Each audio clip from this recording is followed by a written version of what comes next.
Hi friends, welcome to my channel. இன்னைக்கு நாம இட்லி தோசைக்கு ஒரு சூப்பரான சைடு டிஷ் பார்க்க போறோங்க. சட்னி அப்படியே வெண்ணெய் மாதிரி இருக்குங்க. ரொம்பவே சூப்பரா இருக்கும். நீங்க இட்லி தோசைக்கு வச்சு சாப்பிடும்போது டிஃபரண்டாவும் இருக்கும்.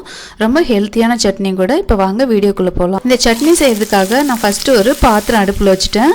அதுல கொஞ்சமா ஆயில் சேர்த்துக்கோங்க.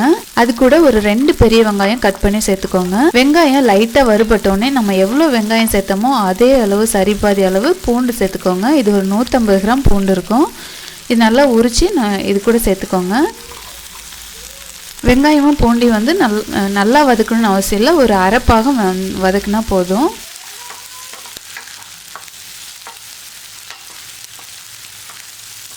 இப்போ பாருங்க, ஒரு அரை பாகம் அளவுக்கு வெங்காயமும் பூண்டும் வதங்கிருச்சு. இப்போ இது கூட நம்ம வரமிளகாய் சேர்க்க போகிறோம். நான் வந்து ஒரு 10-12 மிளகாய் சேர்த்துருக்கேன். உங்களுக்கு காரம் அதிகமாக வேணும்னா நீங்கள் அதிகமாக கூட சேர்த்துக்கலாம். இந்த சட்னி ரொம்ப சூப்பராக இருக்குங்க. காரம் அதிகமாக இருக்கிறதுனால தான் இதோட டேஸ்ட் வந்து ரொம்ப தூக்கி கொடுக்கும். இப்போ நான் ஒரு 10-12 வரமிளகாய் சேர்த்துருக்கேன். உங்கள் காரத்துக்கு ஏற்ற மாதிரி நீங்கள் வரமிளகாய் சேர்த்துக்கோங்க. வரமிளகாய் சேர்த்ததுக்கப்புறமா ஒரு 30 செகண்ட் மட்டும் வதக்கி விட்டுருங்க.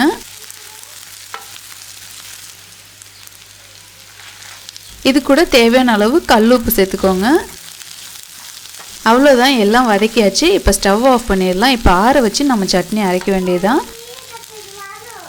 இப்போ இதெல்லாம் ஆற வச்சு மிக்ஸி ஜாரில் வந்து நம்ம கொட்டிக்கலாம்.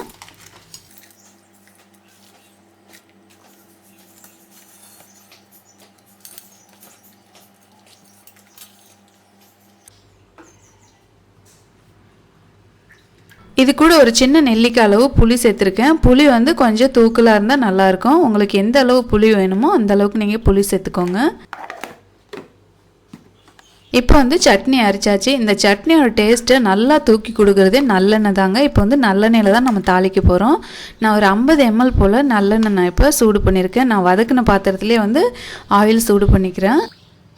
இது நல்லா சூடு பண்ணிக்கோங்க. சூடு பண்ணதுக்கப்புறமா இதில் கடுகு, உளுத்தம்பருப்பு, கடலைப்பருப்பு இதெல்லாம் போட்டு நல்லா பொரிய விட்டுருங்க.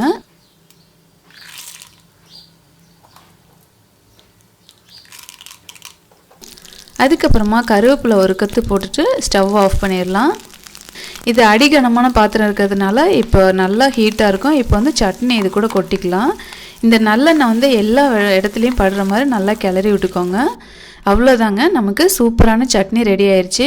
இந்த சட்னி வந்து கண்டிப்பாக ட்ரை பண்ணி பாருங்கள். ரொம்ப சூப்பராக இருக்குங்க. இட்லி தோசைக்கு அவ்வளோ அருமையாக இருக்கும். கொஞ்சம் டிஃப்ரெண்ட்டான டேஸ்ட்டாகவும் இருக்கும். நம்ம சுவையான பூண்டு வெங்காயம் சட்னி வந்து ரெடி ஆயிடுச்சு. இந்த சட்னி ரெசிபி உங்களுக்கு பிடிச்சிருந்தா இதுக்கு ஒரு லைக் கொடுத்துருங்க. உங்கள் ஃப்ரெண்ட்ஸ் அண்ட் ரிலேட்டிவ் கூட மறக்காமல் ஷேர் பண்ணிக்கோங்க.